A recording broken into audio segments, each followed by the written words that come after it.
Hi and welcome everyone. I am Friar Tuck. This is my epoch. Okay, so I have two questions for you.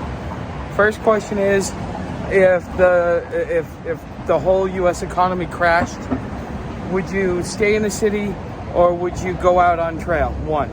The second question is what does a complete economic collapse look like to you? Those are my questions. If you let me know down in the comment section, I'm kind of curious to see what you guys think and what you guys would do. Now that I've got to read some of your comments, and as a way to say thank you, I'm going to tell you a dad joke. So the other day I looked down at my shoes, I realized that they were soleless. So now I must be a soulless ginger. I thought it was funny when I first thought of it. It's not as funny now. But anyways, there's your dad joke for you. All right, so what I'm going to be talking about today is which is better, cities or getting out on trail. A lot of it depends upon what your support structure is. Like, do you have funds coming in? If you got funds coming in, I would go out on trail because it's going to be a little bit cheaper for you. If you don't have funds coming in, because this whole world relies on money to go around, if you don't have any or access to any benefits, well then being in a city is going to be more important to you. And so I just kind of want to run down some of my thoughts on what the benefits and the pros and cons are of each one. That way, if you are put in this position, and you reach that point of, okay, this is the collapse, time to pack everything up and get on the move and go find a new place to live, these will be some things that you can consider. Okay, let's start with my favorite. Let's talk about trail. The pros of being on trail: you're out in the middle of nature, you can move at your own pace, you have the ability to get up when you want and go to bed when you want, stop hiking when you want. The only downside to all that is that you're tied to cities for resupply. You're tied to cities for any resources that you might need. Another pro is when it comes to drinking water. I mean, you get to drink out of creeks and areas where nobody else has ever touched, or man has not touched in a very, very long time. And I mean, that is wonderful, along with being able to sleep next to rivers and lakes and waterfalls, and to be able to fall asleep to the sounds of nature.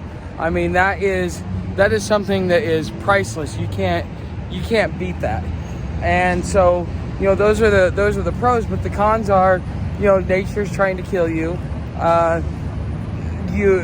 Spider bites are going to be, and infections and other health ailments might be in the mix for you, especially if you have an immune system that isn't that good. And then, those are the downsides. And plus, if you take too long getting between cities, you could go a day or two without food, or a day without water, especially if you're where I was in Florida, where the water became brackish. And because of that, I had to wait till I could get to some city water because I couldn't drink the brackish water. So those are some downsides. Plus, you got to deal with the wildlife, especially the insects and the bugs, which that's a pain in the ass to deal with. Now, let's talk about the city. Okay, in a city, you have, so I'm going to talk about the down parts, the things I don't like about a city first. See how noisy it is?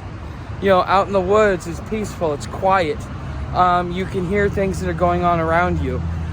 You're able to hear your own thoughts, whereas in a big city, you're not. Also, people are congested. As people are packed tighter and tighter into spots, they tend to become angrier and more hostile towards you. But also humans have the ability to show the greatest amounts of compassion, especially at times in which you need it. That's something that I think is really, really big, especially being out on trail. Is you've got access to food, you got access to resources. That means you got clothes, you got shelter, you got shower, you got food, you've got laundry, you've got all your basic amenities are taken care of. Now you will have to spend a large part of your day looking into it and going, okay, getting to this resource and that resource, waiting in line, waiting your turn, stuff like that. Having limited time to be productive, especially depending upon how you sleep, where you sleep, and all that other stuff.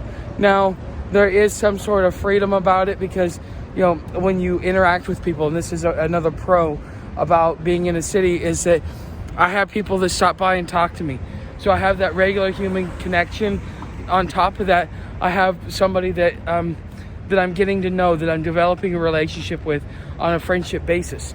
And that is, out on trail, you don't get that. And so that is definitely a pro, especially when you're here in the city and you got to deal with the grind. You know, but if you don't have anything, if you're not prepared at all, cities is going to be where it's going to be at. It doesn't matter big or small, lots of resources or a little bit of resources. It'll be enough for you to be able to survive. You know, and if I were to sit there and talk about which would I prefer to do versus what would I do, I always prefer to be out in the woods, just because I like the peaceful, I like the quiet, I don't like the noise of the city. Although I do like a lot of the amenities of a city.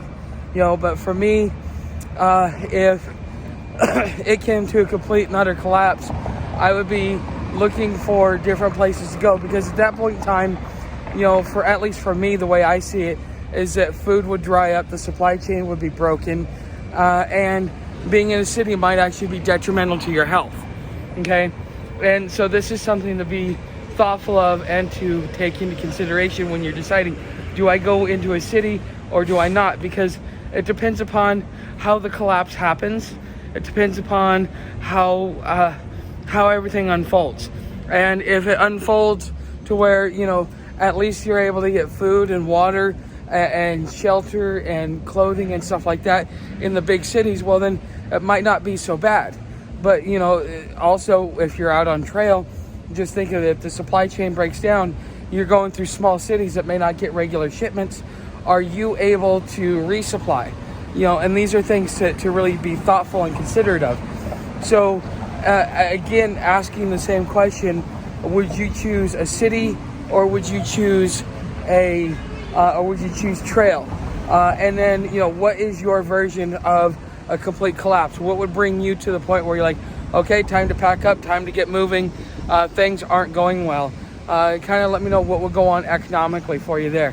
You know how to help the channel. Become a subscriber, hit that like button, leave me a comment. Everything else that you want to do to help out the channel is down in the description. Thanks for watching, and I'll see you in the next video.